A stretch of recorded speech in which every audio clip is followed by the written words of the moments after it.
What's up, you guys? It's your boy. Welcome to my world.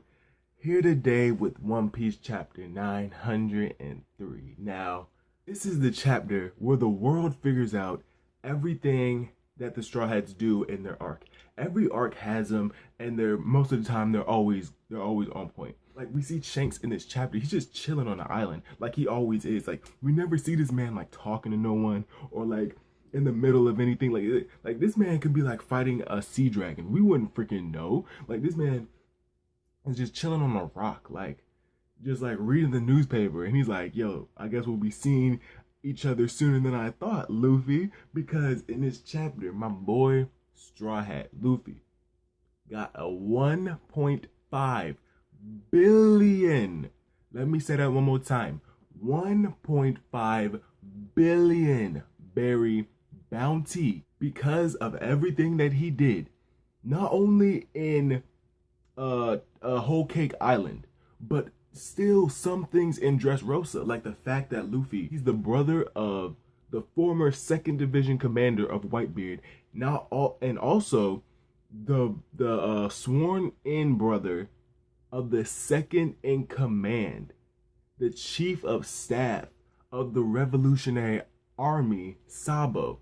Not only that, but all his affiliations with Bartolomeo, with Orlimbus, with all these people, the Straw Hat Grand Fleet, and the stuff at Whole Cake Island where he beat Cracker, he beat Katakuri, quote unquote, and the stuff with the Germa and Capone, where they say he was the ringleader, he was behind all of it. His presence was so strong that he made Germa, Double Six, and Capone come to his side and attack Big Mom and her family. And now they're calling Luffy the 5th Yonko. Like, it's crazy. Like, all around the world, people are reading this. Like, we see Crocodile in this chapter. He's reading this. Like, he's like we don't know where he's at, what he's doing, but he looks dapper. He looks good. Last time we saw him, my boy was with Mr. One, you know what I'm saying? Right before the time skip, going to the New World. So we can safely assume he's probably in the New World. What is he doing? We don't know. Even the Yonko react to this. And you already know that Kaido doesn't like the worst generation. He doesn't. He thinks they're snot-nosed brats who think they can get away with what they do, but they don't know what real piracy is. And he sees this, and Kaido's like, yo, what is this?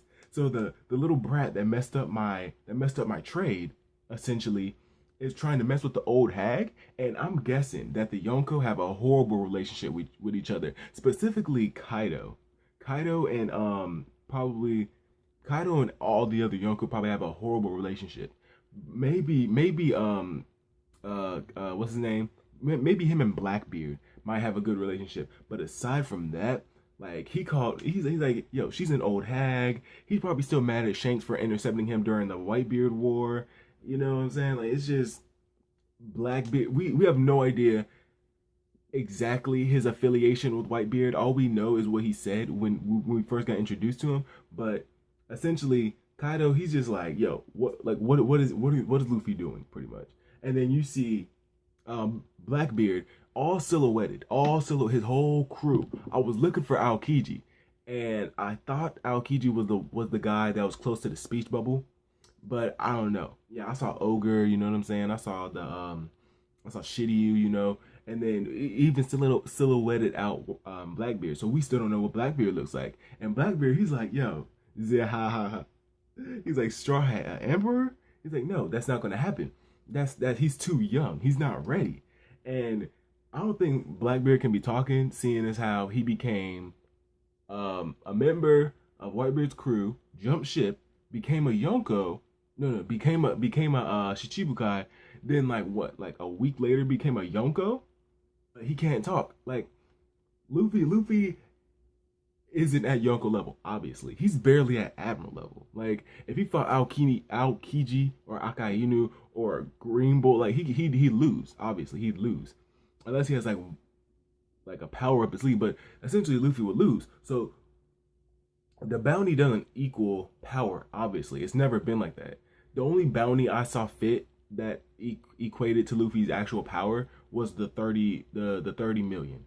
but the 100 million after he beat Crocodile, I was like, I don't know. And then the 300 million after Enies Lobby, it's the actions that Luffy do that cause these raises and bounties, not his actual strength. Because if it was actual strength, I'd say Luffy would still be like, maybe like 600, high 500, honestly, you know? And in this chapter, we see, in the beginning, you know, we see Sanji, and apparently his brother Niji put his raid suit in like one of Luffy's pockets, and Sanji's going off on this whole tangent how he doesn't want to have to use science, he doesn't want to have anything to do with his family or the name Vinsmoke. And then that's when we see Nami. She's like, "Oh, you're insulting science," and then she pops out Zeus. And I'm like, wait, when did she get Zeus? Am I missing something? Science, this is Sky Science and the science of Usopp, and out popped Zeus. And I'm like, bruh, Nami, like, this was hinted at since the beginning of the Topland arc, since the beginning of Whole Cake Island. Like, Nami is like Big Mom 2.0. Honestly, she has this whole weather thing. Big Mom had this whole weather thing. What do you think was going to happen? She took Zeus. She stole from Big Mom. Like, her name is Cat Burglar Nami. She has that name for a reason. She jugged Big Mom for Zeus pretty much. And then after that whole thing, that's when Carrot gets the news from the seagulls, and she tells everyone, and she's going off on what's in the newspaper about what happened at Whole Cake. Luffy wants to know what's up with Jinbei. Are they all right? And that's when they get the bounties. And Sanji has a new bounty of 330 mil. He's so teed about that because it's finally higher than Zoro's, who's at a 320 mil. Well, Sanji, he can enjoy this for the time being, but not only is Zoro's arc up next, the Wano arc, well, after the Reverie, but it's not only Zoro's arc after Reverie. Not only that, but his full name is on the wanted poster.